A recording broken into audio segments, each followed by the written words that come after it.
Selamat siang dan salam sejahtera bagi kita semua. Perkenalkan, nama saya Elizabeth Claudiana, saya dari kelas 12 IPS 1. Di sini saya akan menjelaskan resensi dengan judul buku Kereta Api Terakhir. Nama pengarang Mirawe, penerbit dari PT Gramedia Pustaka Utama. Kota penerbit dari Jakarta, tahun diterbitkannya tahun 2017. Tebal buku 320 halaman, harga buku Rp65.000.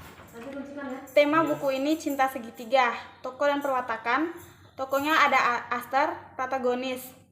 Tokoh pembantu di sini ada Arif. Arif protagonis. Dia sabar, pemberani, baik dan perhatian. Ada Andika, dia juga protagonis. Dia penyayang, tegas, perhatian, berani, baik hati, sabar. Ada Aryo protagonis, baik, perhatian, tegas, berani. Ada Ayah Aster, protagonis, tegas, berani, perhatian. Ibu Arif, peduli, sabar, perhatian. Tokoh sampingan, ada Ayah Andika, Teddy, Dr. Ibnu, Betty, Ibu Andika, Alda, Ilham, Bu Parti, Pak Tiar, Pak Baktiar, Bu Nina, polisi, Suster Nimia, Fajar, Dr. Putra, Bonar, Ruskam. Alur dari novel ini berkisah tentang cinta segitiga antara Andika, Aster, Arif, yang kisah cinta Andika dan Aster yang membuat Arif merasa ingin selalu mendekati Aster.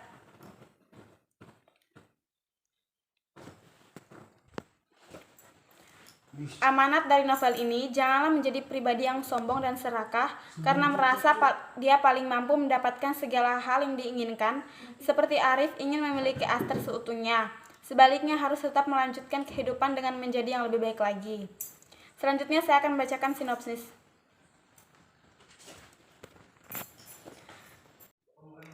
Berikut saya akan menjelaskan sinopsis. Cinta mereka yang bersemi sejak SMA begitu murni. Namun alam seolah-olah berkolusi memisahkan mereka. Petaka dan cobaan silih berganti menerjang sahabat yang senantiasa dibela dan diperlindungkan sejak SMA, membuat malam pertama pesta bujangan berubah menjadi malapetaka. Namun, pelanan, pengkhianatan, bahkan kecelakaan dan pembunuhan meroni kisah cinta mereka. Namun sedahsyat apapun guncangan, cinta mereka tetap tegak sekokoh menara Eiffel. Rasanya aku tidak bisa membawamu ke depan menara Eiffel untuk memperbarui sumpah kita, sayang. Tidak ada yang perlu disesali, karena setiap kita bersama itulah menara Eiffel kita. Setiap kali kita bersama itulah menara Eiffel kita. Kisah asmara Esther dan Andika, keduanya digambarkan dengan sempurna. Esther yang cantik dan baik hati, begitupun Andika yang tampan, atletis, suka menolong. Keduanya pun populer. Di sisi lain, ada Arif, murid cupu yang gak ganteng dan suka dibully. Singkat cerita, karena Andika suka menolong Arif kalau lagi dibully, mereka bertiga akhirnya sahabatan sampai kuliah. Aster dan Arif kuliah di kedokteran. Andika kuliah di Belanda. Waktu Andika mau berangkat ke Belanda, Aster ngotot untuk nganterin Andika. Jadilah mereka jalan-jalan berdua doang di Eropa, terus mampir ke Paris. Arif jatuh terlentang di tanah. Sepatu kets berlumuran lumpur menginjak dadanya yang telanjang, dan tawariu bergemuruh menyiksa telinganya. Wajahnya pun merah padam terbakar, hangus sampai ke telinga. Panasnya terasa dari ubun umut sampai ke ujung kaki. Dia ingin bangkit, ingin mendorong kaki dan menginjaknya, ingin memberontak, ingin melawan penindasan yang dialaminya, ingin memprotes perundangan yang sangat menyiksa. Tetapi dia tidak bisa. Tubuhnya terlalu lemah, tidak kuasa menyingkirkan kaki yang menginjak dadanya. Kaki itu terlalu kuat. Arif ingin berteriak dan menangis, tapi dia tidak bisa. Dia tidak mampu membuka mulutnya sampai seorang menyentakkan bahu Rustam dan mendorongnya dengan kasar. Arif kehilangan kacamatanya ketika jatuh. Tatapannya buram, tetapi tanpa melihat pun dia tahu siapa yang mendorongnya.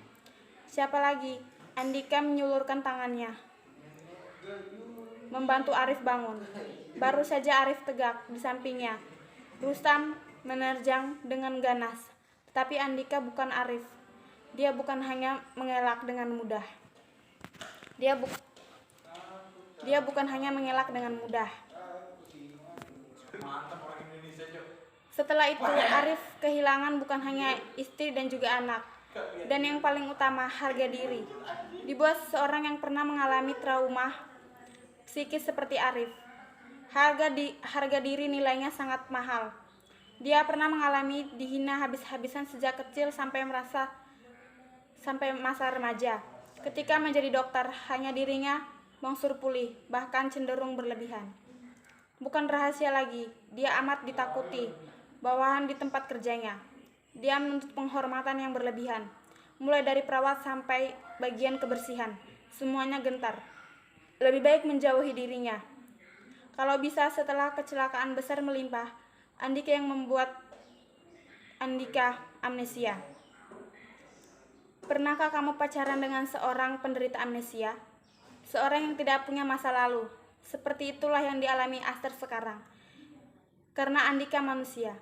Di sela-sela kesibukan studinya, Aster harus berjuang meluangkan waktu untuk mengurusi Aryo dan ayahnya. Sedangkan Andika belum memperoleh kembali memorinya.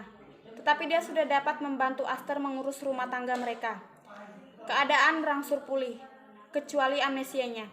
Kondisinya hampir normal. Aryo masih harus dirawat di ICU selama beberapa hari untuk dimonitor secara ketat. Untuk membantu pernapasannya, dia masih memerlukan bantuan ventilator. Dia masih membutuhkan infus untuk masukkan makanan dan obat-obatan. Bahkan siang masih terhunjam di dadanya untuk mengilirkan sisa cairan darah dari paru-paru. Meskipun Aster seorang dokter, dan begitu Andika masih harus menjalani pemeriksaan sebelum kasusnya tertutup karena tidak ada bukti yang cukup untuk memberatkannya. Semua bukti mengarah kepada Arif, termasuk pisau lipat yang masih disimpan Aster. Sisa-sisa darah Teddy masih melekat di sana. Demikian juga sidik jari Arif. Aster juga menemukan ponselnya. Di sana dia merekam pembicaraannya dengan Arif pada malam dia dan Rio datang ke rumahnya. Ketika Andika dibebaskan dari semua, dia mulai menata kembali hidupnya bersama Aster dan Rio. Hidup mereka tidak pernah mudah, dengan bayangan-bayangan komplikasi dan efek samping yang selalu menghantuinya. Aktivitas Rio sangat terbatas. Pemberian imunosupresif untuk menekan penolakan jaringan tubuh donor membuat tubuh Rio juga rentan terhadap infeksi. Saya akan menjelaskan keunggulan dari novel tersebut. Keunggulannya memiliki sampul yang menarik, alur cerita yang mudah dipahami, mengajarkan kita bahwa masalah yang kita lalui pasti ada jalur atau jalan keluar, dan mengajarkan kita tentang kesetiaan dalam hubungan. Kekurangannya, ada bahasa yang terlalu figural, menggunakan kertas buram, ada beberapa kata yang sulit dipahami. Saran pembaca, novel ini layak dibaca untuk remaja 15-20 tahun karena banyak pelajaran hidup yang dapat diambil dari novel tersebut. Saran penulis, seharusnya penulis memperbanyak tokoh dalam novel tersebut agar para pembaca tidak selalu berpatok pada tokoh yang ada. Kesimpulan, novel ini berisi tentang perjuangan cinta dua insan manusia yang banyak melalui lika-liku perjalanan yang membutuhkan pengorbanan, rintangan dan tantangan yang harus mereka hadapi, dan dalam segi bahasanya banyak menggunakan analog membuat pemahaman isi lebih baik. Sekian resensi dari saya. Mohon maaf jika ada salah kata. Saya ucapkan selamat siang dan salam sejahtera bagi kita semua.